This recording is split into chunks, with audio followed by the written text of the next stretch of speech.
Alright, let's start overpainting using photographic elements. So, we will begin with overpainting our water, which we have here. Let's put this in its own group, and let's call this water. Okay. And we'll open an image that I have here, which just has a swampy, overgrown sort of lake. And what I want to do is just cut it out roughly like so. And Control C to copy. Let's close this. And just Control V to paste. So, a little bit too big at the minute. Let's shrink this down to maybe that scale. And let's put it in our water group. Okay. And let's click Control plus Alt plus G to parent this to our water. And let's go into blending options. And in Blend If, let's just grab the right side of this arrow using Alt and drag it all the way to here. So essentially we're keying out parts of this image based on its own brightness. So we're just getting a much more subtle effect here. And we're gonna make a copy of this and disable this copy for now. And let's zoom in a little bit so we can better see what we're doing. So what I want to do using this texture is not only add a little bit of life and variety to the water, but also use it to highlight some of these piers here. So currently the brown color, the wooden color of these piers, doesn't stand out much against the water. But if we put a little bit of lighter texture under parts of it, suddenly it pops. And that's kind of what I want to accomplish using this.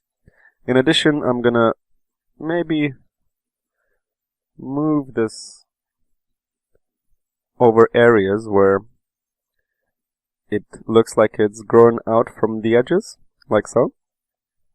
Something like this.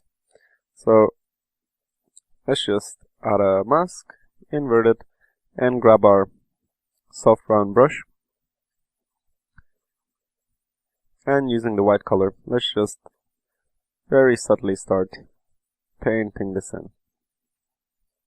Okay. So the main thing is to not go overboard. Just have a little bit. Let's grab our copy and do the same with this. Let's kind of find some nice composition. So I think using this circular patch in the texture and putting it around the dome and then rotating slightly looks possibly quite nice. We can shrink this a little bit.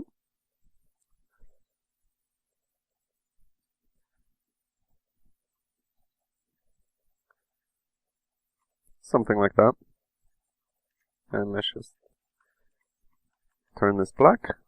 And let's paint in a little bit. So it looks like maybe there's a step underneath the water here, which is shallower, so we can see more through. And it just adds, this texture just adds general feeling of depth to the water, because previously it was very flat, but now we're able to get some variation. Let's copy this again. Let's turn the whole mask black by clicking Control plus A and then deleting.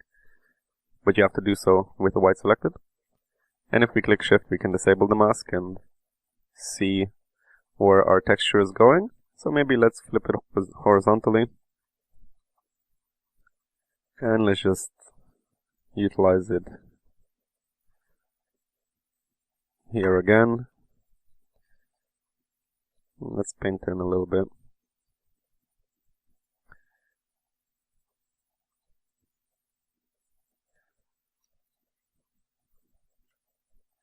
Like so. Copy again. Clear the mask. Maybe, oops, if we drag the whole thing here.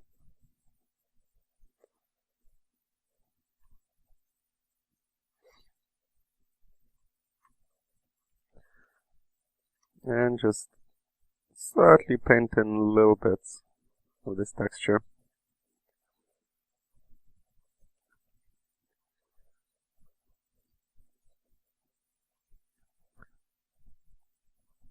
So instead of having to develop a very sophisticated shader in 3D, we can just do this task very easily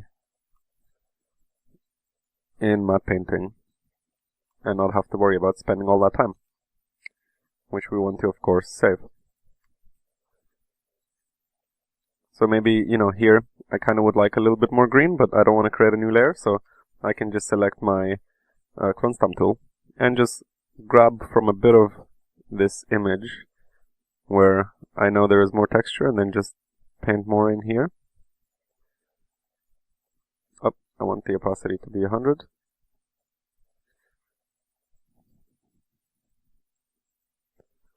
And I want it to just take it from the current layer. Yeah, so a little bit of brightness that way. But again, don't want to make it seem like there is actually sunlight there. So you got to be careful with not going overboard with the values. Let's create another copy. And let's again have a look. And so, like, the thing to consider here is to try and not to have very obvious copies of the same little bit of texture near each other. So you don't want to give away the trick, right? That is just one image. And there is definitely enough detail in this image to reuse it several times.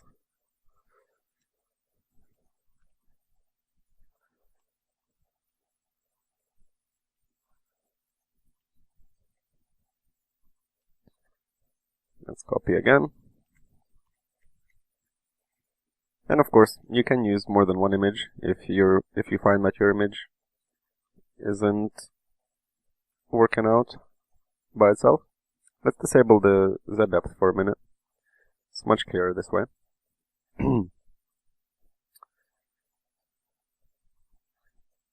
Let's squish this a little bit, because of the depth, and let's put it there.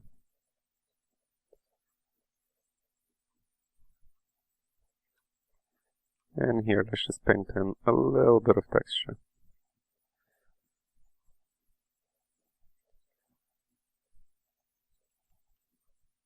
Okay, let's have a look.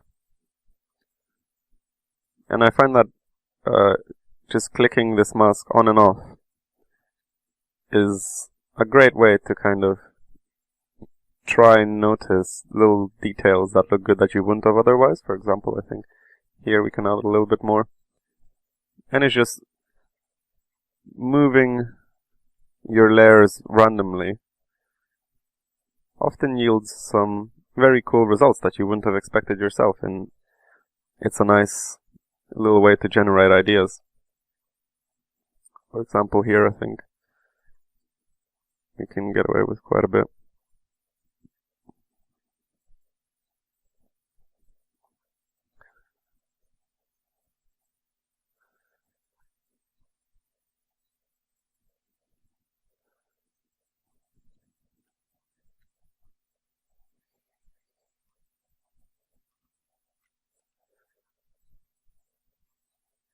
We can shrink this a bit as it's further.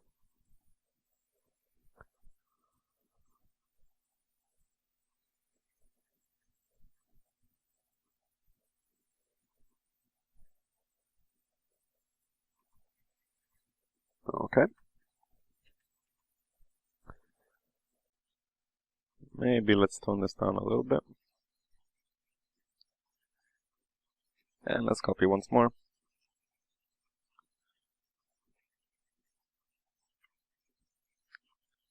Just gonna fill in all the little gaps left.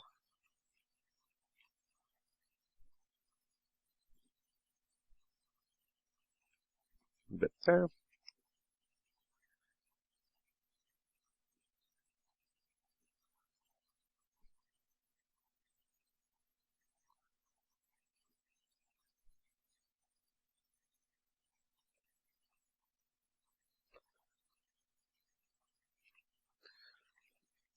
a little bit here, and just trying to sort of also use this to smooth out some of these rougher edges that we have. Just adding a little bit of something there. But the aim is to be quite subtle.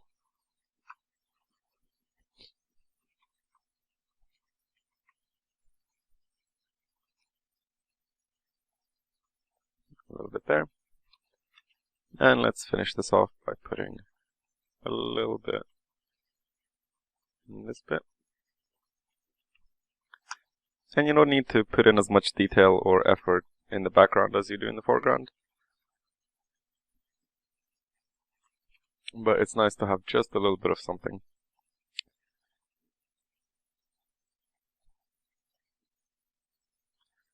Okay. Let's have a look at the before and after. So I'll just duplicate my water and put it on top. So we went from this to this, which I feel is a nice improvement, and all this in what, 10-15 minutes? Not bad, right? Okay, so next up let's move on to more overpainting using photographic elements.